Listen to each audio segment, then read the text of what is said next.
बिस्मिल्लाहिर्रहमानिर्रहीम। अस्सलाम वालेकुम नाज़रीन सोना पंजाब प्रोग्राम में मैं थोड़ी मेज़बान डॉक्टर मुक़द्दस मलिक थोड़े सामने हाजिर हाँ। अज असीं मौजूद हाँ डिस्ट्रिक्ट गुजरात के एक बहुत ही फेमस और लास्ट गाँव दोखुवा जिहड़ा रियासत आज़ाद कश्मीर के नाल बिल्कुल वाक़या है और ये कुछ फरलांग ते कुछ डिस्टेंस के नाल ही जम्मू कश्मीर का बार्डर भी है। और इस हवाले नाल इस गाँव की प्रायोरिटी या इस गाँव की जिहड़ी मजमूई तौर पर इहदा एक खदोहाल बनता है वो बहुत इंपोर्टेंट है। साडे नाल जिहड़ी शख्सियत मौजूद ने किसी तारफ के मुहताज नहीं। दोखुवा दा जदों भी दोखुवा का नाम आंदा है तो चौधरी हाजी मुहम्मद बशीर साहब का नाम जबान पर आंदा है क्योंकि ये अपने इलाके फेमस पर्सनैलिटी ने जिन्होंने अपनी इलाके कमांडो च भर्ती हुए 1962 अयूब दौर और खिदमत पेश की अपने मुल्क वास्ते बैटल्स भी हिस्सा लिया। जोड़े सियासत अगर गल करिए तो सियासत उन्होंने संग धड़ा मुस्लिम लीग काफ के नाल सीनियर रहनुमा ने मुस्लिम लीग काफ दे। और अगर उन्होंने बिजनेस से गल करिए तो वो एक पेट्रोलियम के मालिक भी ने और नाल ओवरसीज शख्सियत भी ने। इटली के फेमस बिजनेसमैन ने जानी मानी शख्सियत ने जिन्होंने इटली अपने बिजनेस का आगाज़ किया और पाकिस्तानी जिन्ने भी ने दोखुवा दे होन या किसी और लैवल उन्होंने तलकात काफ़ी वसी पैमाने ते ने। तो आओ नाजरीन तुहाडी मुलाकात चौधरी मुहम्मद बशीर साहब नाल करवाने हैं। अस्सलाम वालेकुम जी। वालेकुम सलाम जी। बिस्मिल्लाहिर्रहमानिर्रहीम। मैं जनाब सन 65 की लड़ाई लड़ी है और मैं बड़े तरीके लड़ी है और अल्लाह के हुक्म नाल फिर उसके बाद जो घर आया उसके बाद मैं कुवैत गया। कुवैत की बाद फिर मैं इटली टुर गया। इटली की बाद फिर जाके जड़ा कि वो ये जितनी भी खिदमत हुई है काफ के नाल ही रही और चौधरी ज़हूरुल्लाह ही जड़ा है उन्होंने तकरीबन उन्होंने नाल असीं मिले हाँ। और इंशाअल्लाह ताला इलैक्शन उन्होंने जिन्ने भी इलैक्शन लड़े ने उन्होंने मौजूदगी च लड़े ने और नाल कुराल साहब सन असगर कुराल साहब सन। फिर उसके बाद उन्होंने बेटे ने अपना खालिद कुराल साहब इन्हों की वजह नाल असी नाल मतलब कि सारा जितना भी है रजिस्टर चल रहा है कि वो असी इंशाअल्लाह ताला अगू भी इन्हों के नाल हाँ। और इंदा वास्ते भी सैनलाई साहब बहुत अच्छे ने और बहुत ही काबिल आदमी ने। अल्लाह ताला इन्हों काबिल रखे और इन्हों सेहत दे। और ओवरसीज़ और इटली के फेमस बिजनेसमैन भी हो ਤੁਹਾਡੇ तलकात जड़े ने और ना सिर्फ मुस्लिम लीग काफ नाल ने मुस्लिम लीग नून नाल भी ने और जिली सतह ते पाकिस्तान की सतह ते काफ़ी तलकात ने तुहाडे और काफ़ी तलकात ऐसे लोगों नाल ने जड़े मतलब मुख्तलिफ जमातां दे ने। अपने तलकात के बारे नाजरीन की आगाही दोगे जी? इंशाअल्लाह ताला मेरे तलकात जड़े ने वो मैं एक खिदमत करनी चाहना है कि हर बंदा जितना भी है जितना भी जोड़े अच्छे लोग आते हैं मेरे को और मैं अच्छा लोगों का तलकात है और मैं इंशाअल्लाह ताला सलाम की भी खिदमत करने वास्ते तैं एक जनाज़गाह बनवाया और एक मस्जिद बनवाई है उहदे विच भी हिस्सा लिया है। और जितना भी कोई खुदा अल्लाह ते अल्लाह दे रसूल की गल है उहदे विच मैं हिस्सा लैन वास्ते तैयार हाँ और लन्ना भी हाँ। जिन्ना च मेरी ज़िंदगी है मैं इस्लाम की खिदमत करता रहांगा। मेरे नाल मेरा बेटा मेरा भतीजा है अपना जफर साहब ने वो भी अवाम की खिदमत बहुत करते हैं और हमेशा वास्ते वो हाज़र रहते हैं। मैं इटली रहना मैं इटली अपना मतलब कि कारोबार है और मेरे बेटे भी इटली ने और अल्हम्दुलिल्लाह के असी सब कोई अल्लाह ताला की रहमत है शुक्र अल्हम्दुलिल्लाह कि सब जितना भी कारोबार है साड़ा बड़ा अच्छा है। असी बेईमानी का पैसा नहीं खाते ना बेईमानी सानू आमदी है ना असी इंशाअल्लाह ताला बेईमानी करने वास्ते तैयार हाँ। असी एक हक हलाल की रोज़ी कमाने हाँ और बच्चे मेरे भी जोड़े ने हक हलाल की रोज़ी कमाते हैं। उन्होंने दसिया गया कि तुसी बिल्कुल जोड़ा ये किसी किस्म का यानी कि तुहाडे विच किसी का ज़्यादती करनी किसी का पैसा खाना नहीं। अल्हम्दुलिल्लाह साड़ा बड़ा अच्छा कारोबार है और बड़े असी यानी कि अल्लाह ताला ने साढ़े बड़े करम किए हैं। शुक्र अल्हम्दुलिल्लाह असी उहदा करने और 5 वक्त नमाज पढ़ी है और कुरान पढ़ी दा और अल्लाह ताला नूं याद करी दा ਉਹਦੀ हिफाजत च रवी दे और दुआ करो कि अल्लाह ताला सानू अपनी हिफाजत च रखे और अल्लाह ताला इन्हों जेडे इंटरव्यू लैन वाले ने इन्हों अल्लाह ताला जिंदगी दे सेहत दे और बहुत अच्छे लोग ने ये लोगों की खिदमत कर रहे हैं अवाम की खिदमत कर रहे हैं। और एक दौर ऐसा सी जदों सरवर बूथ साहब जड़े ने उन्होंने MP का इलैक्शन कंटैस्ट किया और यह तुहाडी यूनियन कौंसल जड़ी है ये मुस्लिम लीग नून का गढ़ समझी जाती सी। मतलब पीपल्स पार्टी चूँकि नवाबजादा खानदान जो पीपल्स पार्टी सी ते पीपल्स पार्टी का गढ़ सी बिला मुकाबला इतों नवाबजादा खानदान जितदा सी। सरवर बूथ साहब ने किहड़ा क्राइटेरिया यूज़ किया ते ये जिहड़ी यूनियन कौंसल है ये फिर सरवर बूथ साहब मेरा बड़े दोस्त है और उन्होंने सब थी पहला यानी कि मेरे को आते सन इत्थे मेरी वेली और मैं उन्होंने बड़े तलक है अल्लाह ताला उन्होंने जन्नत नसीब करे ਔਰ ਉਹਨੇ ਸਭ ਤੋਂ ਪਹਿਲਾਂ ਉਹਨਾਂ ਇਸ ਏਰੀਏ ਦੇ ਵਿੱਚ ਯਾਨੀ ਕਿ ਚੌਧਰੀ ਜ਼ਹੂਰਲਾਹ ਦੇ ਉਹ ਬੜੇ ਯਾਨੀ ਕਿ ਹਾਮੀ ਸਨ ਔਰ ਜਿਤਨਾ ਵੀ ਕੰਮ ਹੋਇਆ ਉਹਨਾਂ ਦੀ ਵਜ੍ਹਾ ਨਾਲ ਇਹ ਸਾਰੀ ਜਿੰਨੀ ਗੁਜਰ ਬਰਾਦਰੀ ਹੈ ਉਹਨਾਂ ਦੀ ਵਜ੍ਹਾ ਨਾਲ ਫਿਰ ਉਹਨਾਂ ਨੇ ਚੌਧਰੀਆਂ ਨਾਲ ਤਲਕ ਰੱਖੇ ਨੇ ਔਰ ਹੁਣ ਤਾੜੀ ਉਹਨਾਂ ਦੀ ਵਜ੍ਹਾ ਨਾਲ ਤਲਕ ਹੋ ਰਹੇ ਨੇ ਔਰ ਅੱਲਾਹ ਤਾਲਾ ਉਹਨਾਂ ਨੂੰ ਜੰਨਤ ਨਸੀਬ ਕਰੇ। ਦੋਖੂਆ 'ਚ ਹੁਸੈਨ ਲਾਈ ਸਾਹਿਬ ਨੇ ਬੜੇ ਤਰੱਕੀਆਤੀ ਕੰਮ ਕਰਵਾਏ ਨੇ ਔਰ ਮਾਸ਼ਾਅੱਲਾ ਜਿਸ ਤਰ੍ਹਾਂ ਸਾਡੀ ਆਫ ਦੀ ਰਿਕਾਰਡ ਤੁਹਾਡੇ ਜਿਹੜੇ ਕੰਟਰੈਕਟਰ ਸਨ ਗੌਰਮੈਂਟ ਦੇ ਉਹਨਾਂ ਨਾਲ ਠੇਕੇਦਾਰ ਸਾਹਿਬ ਨਾਲ ਮੁਲਾਕਾਤ ਹੋਈ ਤੇ ਬੜਾ ਐਪਰੀਸ਼ੀਏਟ ਕਰਦੇ ਸਨ ਕਿ ਤੁਹਾਨੂੰ ਬੜੀ ਤੁਸੀਂ ਉਹਨਾਂ ਦੀ ਖਿਦਮਤ ਕੀਤੀ ਹੈ, ਬੜਾ ਉਹਨਾਂ ਦਾ ਖਿਆਲ ਰੱਖਿਆ, ਬੜੇ ਤੁਸੀਂ ਮਤਲਬ ਮਹਿਮਾਨ ਨਵਾਜ਼ੀ ਦਾ ਇੱਕ ਆਕਦ ਕਰ ਦਿੱਤਾ ਔਰ ਦੱਸਿਆ ਕਿ ਅਸੀਂ ਗੁੱਜਰ ਬਰਾਦਰੀ ਨਾਲ ਤਲਕ ਰੱਖਣੇ ਔਰ ਗੁੱਜਰ ਇੰਝ ਖਿਦਮਤ ਕਰਦੇ ਨੇ। ਕਿਸ ਤਰ੍ਹਾਂ ਜੋ ਸਭ ਤੁਸੀਂ ਉਹਨਾਂ ਨੂੰ ਸਾਰੇ ਜਿਹੜਾ ਨਾ ਮਤਲਬ ਬਗੈਰ ਇਹ ਗੱਲਾਂ ਭੁੱਲ ਕੇ ਕਿ ਸਾਡਾ ਜਿਹੜਾ ਮਤਲਬ ਫਲਾਣੇ ਸਾਨੂੰ ਵੋਟ ਦਿੱਤੇ ਨੇ ਫਲਾਣੇ ਨਹੀਂ ਦਿੱਤੇ, ਕਿਸ ਤਰ੍ਹਾਂ ਕੰਟਰੀਬਿਊਟ ਕਰਕੇ ਤੁਸੀਂ ਸਾਰਾ ਕੰਮ ਕਰਵਾਇਆ? ਬਿਲਕੁਲ ਅਸੀਂ ਜਨਾਬ ਬਿਲਕੁਲ ਇਹ ਨਹੀਂ ਸਮਝਿਆ ਕਿ ਫਲਾਣੇ ਇਸ ਪਾਰਟੀ ਨੇ ਸਾਨੂੰ ਵੋਟ ਦਿੱਤੇ ਜਾਂ ਨਹੀਂ ਦਿੱਤੇ, ਮੁਖਾਲਫਤ ਅਸੀਂ ਨਹੀਂ ਕੀਤੀ ਸਾਰੇ ਪਿੰਡ ਨੂੰ ਯਾਨੀ ਕਿ ਇੱਕ ਮੁੱਠੀ 'ਚ ਕਰਕੇ ਔਰ ਅੱਲਾਹ ਦੇ ਹੁਕਮ ਨਾਲ ਸਾਰੇ ਜਿਤਨੇ ਕੰਮ ਨੇ ਅਸੀਂ ਖੁਦ ਕਰਾਏ। ਸਭ ਗਲੀਆਂ ਜਿਤਨੀਆਂ ਨੇ ਨਜ਼ਦੀਕ ਕੋਲੇ ਬਹਿ ਕੇ ਔਰ ਕੋਲੇ ਨਜ਼ਦੀਕ ਖਲੋ ਕੇ ਉਹ ਠੇਕੇਦਾਰਾਂ ਨੂੰ ਕਿਹਾ ਕਿ ਇੱਕ ਪੈਸਾ ਅਸੀਂ ਨਹੀਂ ਲੈਣਾ ਔਰ ਨਾ ਹੀ ਅਸੀਂ ਰਿਸ਼ਵਤ ਲੈਣੀ ਹੈ ਔਰ ਤੁਸੀਂ ਬਿਲਕੁਲ ਕੰਮ ਕਰਨਾ। ਮਸਾਲਾ ਪੂਰਾ ਪਵਾਇਆ, ਕੰਕਰੀਟ ਪੂਰੀ ਪਵਾਈ ਹੈ ਔਰ ਬੜਾ ਸੋਹਣਾ ਜਨਾਬ ਕੰਕਰੀਟ ਪਵਾਈ ਹੈ। ਉਹ ਸਿਰਫ ਕੀ ਹੈ ਕਿ ਹੁਸੈਨ ਲਾਈ ਔਰ ਖਾਲਿਦ ਕਰਾਲ ਦੇ ਅੰਡਰ ਹੋ ਕੇ ਅਸੀਂ ਯਾਨੀ ਕਿ ਉਹਨੇ ਦੇ ਮਤਲਬ ਸਾਰੀ ਪੈਰੋ ਕਰਨ 'ਤੇ ਚੱਲਦੇ ਰਹੇ ਹਾਂ ਤਾਂ ਕਿ ਜੋ ਕੋ ਉਹਨਾਂ ਸਾਨੂੰ ਮਸ਼ਵਰਾ ਦਿੱਤਾ ਇਨਸ਼ਾ ਅੱਲਾਹ ਤਾਲਾ ਸਾਡਾ ਉਹੀ ਹੈ ਔਰ ਅਸੀਂ ਕਿਸੇ ਵੀ ਰਿਸ਼ਵਤ ਜਾਂ ਉਸ ਬੰਦੇ ਦੇ ਨਜ਼ਦੀਕ ਵੀ ਬਹਿਣ ਵਾਸਤੇ ਤਿਆਰ ਨਹੀਂ ਜੋ ਬੰਦਾ ਰਿਸ਼ਵਤ ਲੈਂਦਾ। ਅਤੇ ਜਿਹੜੇ ਠੇਕੇਦਾਰ ਨੇ ਠੇਕੇਦਾਰ ਦੀ ਬੜੀ ਅਸੀਂ ਖਿਦਮਤ ਕੀਤੀ ਹੈ, ਜਿੰਨੀ ਵੀ ਆਇਆ ਅਸੀਂ ਉਹ ਕੋਲੋਂ ਕੀਤੀ ਹੈ, ਕੋਲੋਂ ਖਰਚਾ ਕੀਤਾ ਜਿਸ ਤਰ੍ਹਾਂ ਵੀ ਹੋ ਸਕਿਆ ਅਤੇ ਅੱਲਾਹ ਦੇ ਹੁਕਮ ਨਾਲ ਅੱਗੋਂ ਵੀ ਇਨਸ਼ਾ ਅੱਲਾਹ ਤਾਲਾ ਅਸੀਂ ਖਿਦਮਤ ਕਰਨੀ ਹੈ। ਬਿਲਕੁਲ ਸਹੀ। ਔਰ ਮੈਂ ਕਹਿੰਦਾ ਕਿ ਬਹੁਤ ਅੱਛੇ ਇਨਸਾਨ ਸਨ।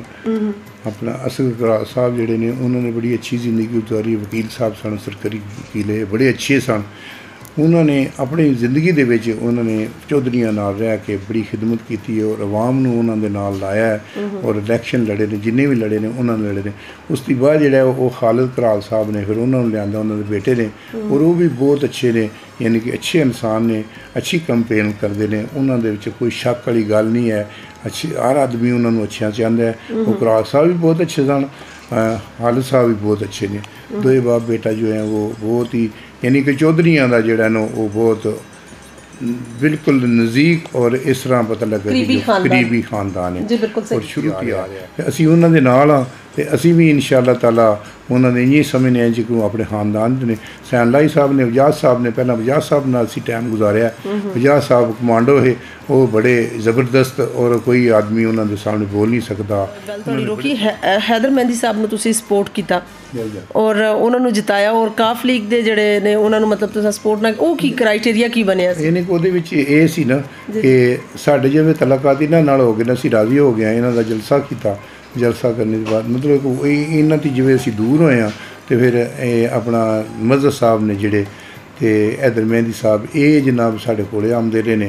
इन्होंने साडा मरद जोड़ा किता कि सर रोड भी बनवाई इन्हों को असी काफ़ी सारा इन्होंने दबा दबू के यानी कि काम लिया और ये कहते सर ता जिंदगी तक तुसीं साडे नाल है असी कह रवांगे लेकिन ये कोई जरूरी नहीं हो सकता कि असी थोड़े जमहूरी आके बाद जिस इन्होंने वजाज साहब ने साड़ा मतलब उन्होंने कहा तुसीं इधर आ जाओ साडे पुराने साथी हो और फिर वो रोल जोड़ा सारा वो खालिद कराल का खालिद कराल क्योंकि साड़ी फैमिली का आदमी है साड़ा रिश्तेदार है और असी फिर आख्या कि ठीक है असी फिर जलसा किया है और जलसे दे विच फिर इन्होंने यानी कि साड़ा काफ़ी सारा खिदमत भी की असी इन्हों की खिदमत की है खाना खवाया सारे जलसे दे विच और बड़ा अच्छा इन्हों के फुल भी बड़े सटे ने यानी कि काफ़ी सारा प्रॉपर वेलकम और उस बाद इन्होंने जनाब गैस भी मंजूर किया है। फिर इन्होंने कहा कि रोड जी भी बनेगी इन्होंने असी एक बच्चों वास्ते पार्क चाहिए इन्होंने कहा पार्क भी बनेगी इंशाल्लाह गलियां जड़ियां ने वो भी थोड़ियां ठीक हो जाएंगी तो वो ये काम रह गया कोई जो वो इंशाअल्लाह ताला हुसैन लाई साहब ने और वायदा किया उन्होंने कि जो रह गया इंशाअल्लाह ताला मैं जिस वक्त टाइम मिलता है कोई तो मैं थोड़े नाल जरूर तामन करांगा और काम जो ये सारा थोड़ा वेगा जी साहब जफर साहब ये रह नहीं सकता इंशाअल्लाह मेरी जिंदगी है मैं थोड़े नाल बिल्कुल सही। हज साहब तुसी जो सब वज़ीर आज़म दा जो टन्योर थोड़ी लाइफ तो अयूब दौर तो लैके तुसी मुख्तलिफ हुकूमतां दे टन्योर देखते रहे हो अगर टन्योर किसी प्राइम मिनिस्टर का जिक्र किया जाए तो तुहानू सब तो परफेक्ट परसनैलिटी XYZ जिहड़ा भी प्राइम मिनिस्टर है तुहानू लगदा होए दसो? ਮੈਨੂੰ ਤਾਂ ਪਹਿਲਾਂ ਤਾਂ ਯੂਬ ਨੇ ਜਿਹੜੀ ਲੜਾਈ ਲੜੀ ਹੈ ਸਨ 65 ਦੀ, ਯਾਨੀ ਕਿ ਅਸੀਂ ਉਹਦੇ ਥੱਲੇ ਲੜੀਏ। ਜਦੋਂ ਟੈਂਕਾਂ ਦਾ ਹਮਲਾ ਹੋਇਆ 600 ਟੈਂਕ ਦਾ, ਪਹਿਲੇ ਤਾਂ ਅਸੀਂ ਕਸ਼ਮੀਰ ਦੀ ਜੰਮੂ ਤੱਕ ਗਏ ਹਾਂ। ਜੰਮੂ 'ਚ ਜਾ ਕੇ ਪਹਿਲਾ ਝੰਡਾ ਸੀ ਲਾ ਛੜਿਆ। ਉਹ ਝੰਡਾ ਜਿਵੇਂ ਲੱਗਿਆ ਤੇ ਉਹਨਾਂ ਨੂੰ ਇਹ ਇੰਡੀਆ ਵਾਲਿਆਂ ਨੂੰ ਠੱਡੇ ਪਰੇ ਪੈ ਗਏ ਨੇ ਕਿ ਇਹਨਾਂ ਨੇ ਕੀ ਕੀਤਾ, ਇਹ ਤਾਂ ਲੈ ਗਏ ਨੇ ਸਾਨੂੰ, ਇਹ ਨਹੀਂ ਛੱਡ ਰਹੇ। ਕੱਟ ਆਫ ਹੁੰਦੀ ਹੈ ਨਾ ਉੱਥੋਂ ਸੜਕ ਕਿ ਉਹ ਫਿਰ ਜੇ ਜੰਮੂ 'ਚ ਜਾ ਕੇ ਕੱਟ ਆਫ ਹੋ ਜਾਏ ਤਾਂ ਫਿਰ ਕਸ਼ਮੀਰ ਜਿਹੜਾ ਉਹ ਸਾਡਾ ਹੋ ਜਾਂਦਾ, ਉਹ ਨਹੀਂ ਜਾ ਸਕਦੇ, ਉਹ ਬੰਦ ਹੋ ਜਾਂਦੇ ਸਾਰੇ ਰਸਤੇ। ਉੱਥੋਂ ਫਿਰ ਇਹਨਾਂ ਨੇ 600 ਟੈਂਕ ਦਾ ਹਮਲਾ ਕੀਤਾ ਸਿਆਲਕੋਟ ਵਾਲੇ। ਸਾਨੂੰ ਫਿਰ ਯੂਬ ਸਾਹਿਬ ਨੇ ਹੈਲੀਕਾਪਟਰਾਂ ਦੇ ਸਾਰੀ ਜਿਤਨੀ ਆਦਮੀ ਉਸ ਥੋੜ੍ਹੀ ਸੀ ਅਤੇ ਉਹਨਾਂ ਨੂੰ ਲੈ ਕੇ ਤੇ ਉੱਥੇ ਗਏ ਨੇ ਸਿਆਲਕੋਟ ਸੱਟਿਆ ਨੇ। ਇੱਥੇ ਇੱਕ ਦੋ ਸੰਤਰੀ ਰਹਿ ਗਏ ਠਾ ਕੇ, ਉਹਨਾਂ ਨੂੰ ਪਤਾ ਲੱਗਿਆ ਆਦਮੀ ਲੱਗੀ ਹੈ। ਲੇਕਿਨ ਅਸੀਂ ਫਿਰ ਜਾ ਕੇ ਤੇ ਉੱਥੇ ਲੋਕਾਂ ਨੇ ਉਹਨਾਂ ਨੇ ਕਿਹਾ ਕਿ ਅੱਜ ਜਿਹੜਾ ਉਹਨਾਂ ਤਕਰੀਰ ਕੀਤੀ ਯੂਬ ਸਾਹਿਬ ਨੇ ਕਿ ਅੱਜ ਇਮਾਮ ਹਸਨ ਆਉਣ ਵਾਲਾ ਵਕਤ ਆ ਗਿਆ ਕਰਬਲਾ, ਅੱਜ ਜਿੰਨਾ ਵੀ ਕਰਨਾ ਹੈ ਮੈਂ ਖੁਦ ਸਭ ਦੀ ਪਹਿਲੇ ਖੁਦ ਮਾਇਨ ਬਣਾਂਗਾ। ਅਸੀਂ ਆਖਿਆ ਫਿਰ ਸਭ ਲੋਕਾਂ ਨੇ ਵੀ ਅਸੀਂ ਖੁਦ ਬਣਾਂਗੇ, ਜਿਤਨੇ ਸੋਲਜਰ ਨੇ ਜਿਤਨੇ ਅਫਸਰ ਨੇ ਸਾਰੇ ਆਖਿਆ ਅਸੀਂ ਖੁਦ ਕਰਾਂਗੇ ਔਰ ਤੁਸੀਂ ਨਹੀਂ ਕਰ ਸਕਦੇ। ਉਹਨਾਂ ਨੇ ਜਨਾਬ ਮੈਨ ਬੰਨੇ ਇੱਕ ਰੋਜ਼ ਜਿਹੜੀ ਇਹ ਟੈਂਕਾਂ ਦੀ ਉੱਡੀ ਹੈ, ਦੂਜੀ ਜਿਹੜੀ ਹੈ ਮਤਲਬ ਫਿਰ ਉਹਨਾਂ ਨੇ ਸਾਨੂੰ ਉਹਨਾਂ ਦੇ ਟੈਂਕ ਅਸੀਂ ਕੈਦ ਕੀਤੇ ਨੇ ਔਰ ਉਹਨਾਂ ਨੇ ਸਾਨੂੰ ਕਿਹਾ ਕਿ ਸਾਨੂੰ ਇਹ ਨਹੀਂ ਪਤਾ ਲੱਗਦਾ ਕਿ ਤੁਹਾਡੇ ਲੰਮਿਆਂ ਝੋਲਿਆਂ ਵਾਲੇ ਅਤੇ ਬੜੇ ਲੰਮੇ ਜਵਾਨ ਜਿਹੜੇ ਅੱਗੇ ਸਾਡੇ ਦੁਆਰ ਬਣ ਗਈ, ਅਸੀਂ ਜਾ ਹੀ ਨਹੀਂ ਸਕਦੇ। ਹਾਲਾਂਕਿ ਉਹ ਕਹਿੰਦੇ ਸਨ ਕਿ ਜੇਲ੍ਹ ਜਾ ਕੇ ਚਾਹ ਪੀਣੀ ਸੀ। ਯਾਨੀ ਕਿ ਇੱਥੋਂ ਤੱਕ ਹੀ ਤੁਸੀਂ ਆਪਣੀ ਮਦਦ ਆਪ ਦੇ ਤਹਿਤ ਮਸਜਿਦ ਵੀ ਬਣਾਈ ਔਰ ਕਬਰਸਤਾਨ ਦਾ ਜਿਹੜਾ ਜਨਾਜ਼ੇਗਾਹ ਵਗੈਰਾ ਵੀ ਬਣਵਾਇਆ ਵੇ। ਇਹਦੇ 'ਚ ਸਭ ਤੋਂ ਜਿਹੜਾ ਮੇਜਰ ਰੋਲ ਹੈ ਤੁਹਾਡਾ ਜਾਂ ਤੁਹਾਡੇ ਬੇਟਿਆਂ ਦਾ? ਰੋਲ ਤਾਂ ਮੇਰਾ ਹੀ ਹੈ ਕਿਉਂਕਿ ਮੈਂ ਕਾਫੀ ਖਿਦਮਤ ਕੀਤੀ ਹੈ, ਆਵਾਮ ਦੀ ਵੀ ਕੀਤੀ ਹੈ ਅਤੇ ਆਪਣੇ ਬੱਚਿਆਂ ਵਾਸਤੇ ਬਹੁਤ ਕੁਝ ਮੁਸਤਕਬਲ ਸੋਚਿਆ ਕਿਉਂਕਿ ਪਹਿਲਾਂ ਉਹ ਪੜ੍ਹਦੇ ਰਹੇ ਨੇ ਇੱਥੇ। ਫਿਰ ਉਸ ਤੋਂ ਬਾਅਦ ਉਹਨਾਂ ਨੂੰ ਲੈ ਕੇ ਗਿਆ, ਉਹਨਾਂ ਨੂੰ ਉੱਥੇ ਜਾ ਕੇ ਮੁਸਤਕਬਲ ਬਣਾਇਆ, ਉਹਨਾਂ ਦਾ ਕਾਰੋਬਾਰ ਸੈੱਟ ਕੀਤਾ। ਉਸ ਤੋਂ ਬਾਅਦ ਫਿਰ ਜਿਹੜਾ ਮੈਂ ਫਿਰ ਘਰ ਆਇਆ ਤੱਕ ਜਿਸ ਵਕਤ ਉਹ ਆਪਣੀ ਇਸ ਵਕਤ ਉਹਨਾਂ ਦੀ ਅੱਲਾ ਦੀ ਰਹਿਮਤ ਹੈ ਬੜੀ ਅਲਹਮਦੁਲਿਲਾ ਕਿ ਉਹ ਉੱਥੇ ਸਾਡਾ ਬੇਟਾ ਜਿਹੜਾ ਵੱਡਾ ਉਹ ਇਹ ਵਾਜਬੀ ਹੋਰੀ ਨੇ ਜਿਹੜੇ ਸਾਰੇ ਜਿਤਨੇ ਵੀ ਨੇ ਸਭ ਜਾਣਦੇ ਨੇ, ਇਹ ਵਕੀਲ ਵਗੈਰਾ ਉਹਨਾਂ ਕੋਲ ਤਾਂ ਉੱਥੇ ਜਾ ਕੇ ਰਹਿੰਦੇ ਨੇ, ਟੂਰਿਸਟ ਰਹਿੰਦੇ ਨੇ, ਯਾਨੀ ਕੋਈ ਗੱਡੀਆਂ ਛੱਡੀਆਂ ਦਿੰਦੇ ਨੇ ਅਤੇ ਉਹ ਬੜੀ ਉਹਨਾਂ ਦੀ ਮਤਲਬ ਕਿ ਵੈਲਕਮ ਕਰਦੇ ਨੇ। ਅਤੇ ਇਹ ਵਕੀਲ ਤਜਾਜ਼ ਹਸਨ ਗਿਆ, ਇਹਦੀ ਬੀਵੀ ਵੀ ਗਈ ਹੈ, ਇਹ ਵੀ ਉੱਥੇ ਰਹੇ ਨੇ। ਇਹਨਾਂ ਨੇ ਮਤਲਬ ਕਿ ਉਹ ਇਹਨਾਂ ਦੀ ਵੀ ਖਿਦਮਤ ਹੋਈ ਹੈ। ਅਫਾਜ਼ ਚੌਧਰੀ ਹੈ ਅਤੇ ਇੱਕ ਬਾਜਵਾ ਹੈ ਆਸਫ, ਯਾਨੀ ਕਿ ਸਿਆਲਕੋਟ ਦਾ, ਉਹ ਵੀ ਉੱਥੇ ਸਾਡੇ ਬੇਟੇ ਦਾ ਦੋਸਤ ਹੈ। ਉਹਨਾਂ ਦੀ ਮਿਲ ਵੀ ਹੈ, ਫਲੋਰ ਮਿਲ ਵੀ ਹੈ, ਦੂਜਾ ਪੰਪ ਵੀ ਹੈ, ਉਹ ਦੋ ਮਾਰਕੀਆਂ ਵੀ ਨੇ, ਉਹ ਵੀ ਸਮਝ ਲਓ ਮੇਰਾ ਬੇਟਾ ਹੀ ਹੈ ਅਤੇ ਉਹਦੇ ਨਾਲ ਵੀ ਤਲਕ ਬੜੇ ਨੇ। ਇੱਥੇ ਮੇਰੇ ਬੇਟੇ ਦੀ ਸ਼ਾਦੀ ਹੋਈ ਹੈ ਅਤੇ ਇੱਥੇ ਆਏ ਨੇ ਸਾਰੇ, ਯਾਨੀ ਕਿ ਸਿਆਲਕੋਟ ਦੇ SP ਕਾਫੀ ਆਏ ਨੇ, ਸਾਡੇ ਜਿਤਨੇ ਆਏ ਨੇ ਸਾਰੇ ਇੱਥੇ ਆਏ ਨੇ।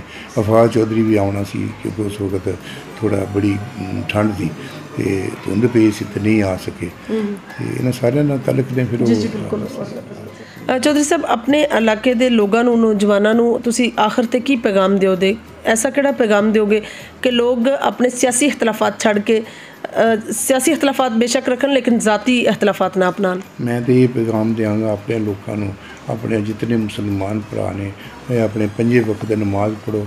ਇਹ ਪਤਾ ਨਹੀਂ ਤੁਹਾਨੂੰ ਸੁਬਹ ਦੀ ਨਮਾਜ਼ ਪੜ੍ਹਨੀ ਹੈ, ਪੇਸ਼ੀ ਦੀ ਪੜ੍ਹਨੀ ਹੈ ਜਾਂ ਨਹੀਂ ਪੜ੍ਹਨੀ, ਦੀਗਰ ਦੀ ਪੜ੍ਹਨੀ ਹੈ, ਸ਼ਾਮ ਦੀ ਪੜ੍ਹਨੀ ਹੈ ਜਾਂ ਨਹੀਂ ਪੜ੍ਹਨੀ। ਇਸ ਵਾਸਤੇ ਸਭ ਜਿਤਨੇ ਵੀ ਆਏ ਨੇ ਮੁਸਲਮਾਨ ਆ ਅਸੀਂ ਔਰ ਅੱਲਾਹ ਤੇ ਅੱਲਾਹ ਦੇ ਰਸੂਲ ਨੂੰ ਔਰ ਨਬੀ ਦਾ ਕਲਮਾ ਪੜ੍ਹਨੇ ਆਇਆ। ਤੁਹਾਡਾ ਕੰਮ ਹੈ ਕਿ ਨਮਾਜ਼ 5 ਟਾਈਮ ਪੜ੍ਹਨੀ ਔਰ ਨਮਾਜ਼ ਪੜ੍ਹ ਕੇ ਨਾ ਤਜਦ ਵੀ ਅੱਲਾਹ ਤਾਲਾ ਤੁਹਾਨੂੰ ਯਾਨੀ ਕਿ ਤੌਫੀਕ ਦੇ ਕੇ ਤੁਸੀਂ ਪੜ੍ਹੋ ਅਤੇ ਕੁਰਾਨ ਪਾਕ ਵੀ ਪੜ੍ਹੋ ਤਾਂ ਕਿ ਆਖਰਤ ਤੁਹਾਡੀ ਜਿਹੜੀ ਹੈ ਉਹ ਠੀਕ ਹੋ ਜੇ। ਅਤੇ ਇਹ ਚੀਜ਼ਾਂ ਜਿਹੜੀਆਂ ਨੇ ਇਨਸਾਨ ਦੇ ਵਿੱਚ ਹੋਣੀਆਂ ਚਾਹੀਦੀਆਂ ਨੇ ਕਿ ਅੱਲਾਹ ਤਾਲਾ ਦੀ ਕਿਉਂਕਿ ਸਾਨੂੰ ਉਹਨੇ ਪੈਦਾ ਕੀਤਾ ਹੈ, ਉਹ ਮਾਲਿਕ ਹੈ, ਉਹ ਗਫੂਰ ਰਹੀਮ ਹੈ, ਉਹ ਕਾਦਰ ਕਰੀਮ ਹੈ, ਉਹ ਹਰ ਚੀਜ਼ ਦਾ ਮਾਲਿਕ ਹੈ। ਹਰ ਚੀਜ਼ ਉਹਦੇ ਤੋਂ ਬਗੈਰ ਹੱਲ ਹੀ ਨਹੀਂ ਸਕਦੀ, ਯਾਨੀ ਕਿ ਇੱਕ ਕੱਖ ਜਿਹੜਾ ਉਹ ਵੀ ਨਹੀਂ ਹੱਲ ਸਕਦਾ।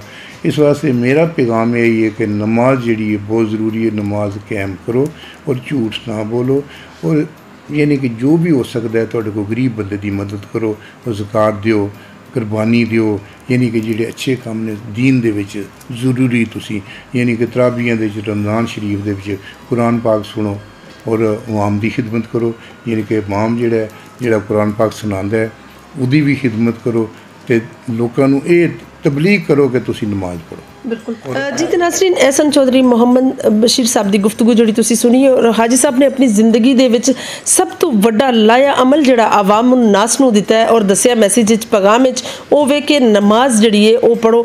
और सब तो वड्डी गल है कि जदों ये खुद आर्मी जॉब करते सन उदों भी आप खुद नमाज पढ़ाते सन और नमाज बाजमात अदा करते सन। यह सब तो वड्डी गल है कि सब तो वड्डा फर्ज है जिहदी कोई भी माफ़ी नहीं। और नाल ही अपने इलाके दे जिन्ने भी ज़रूरतमंद लोग ने एक दर्दमंद होने की हैसीयत नाल उन्हां लोगों की मदद करना, उन्हां दा ख्याल रखना, बासर रसूख होने की हैसीयत नाल अपने इलाके के गरीबो गुरबा का ख्याल रखना बहुत अच्छा। और इस तरह इन्हां दे भतीजे जिहड़े ने साबिक कौंसलर जफर साहब ने मिल के एक हुसैन लाई साहब को जिहड़ा एक वादा लिया है अपने इलाके वास्ते, अपने गाँव वास्ते कि एक तो बच्चों वास्ते पार्क होना चाहिए और एक गैस का जिहड़ा इत्थे शॉर्टेज है, गैस का कोई इंतजाम नहीं है। वाहिद गाँव में जिहदे गैस नहीं है इस इलाके च हल्का गुजरात च एक दो गाँव के गैस नहीं है। सो इस हल्के NH68 का जिहड़ा वादा है हुसैन लाई साहब नाल साडी भी गुजारिश है कि जिहड़ा वादा है उन्होंने पूरा किया जाए ताकि इस इलाके को सहूलियत दी जान। और अवामुन नास नाल भी जिहड़ा वादा चौधरी साहब ने किया या इन्हां दे भतीजे ने किया वो पूरे दर्दे दिल रख के तो आवाम को एक गुजारिश करते हैं कि इंशाअल्लाह वादे लाजमी पूरे होंगे। और मेरी मुलाकात होगी फिर किसी नवे प्रोग्राम में, उस वक्त लिए इजाज़त दिओ। अल्लाह हाफिज़।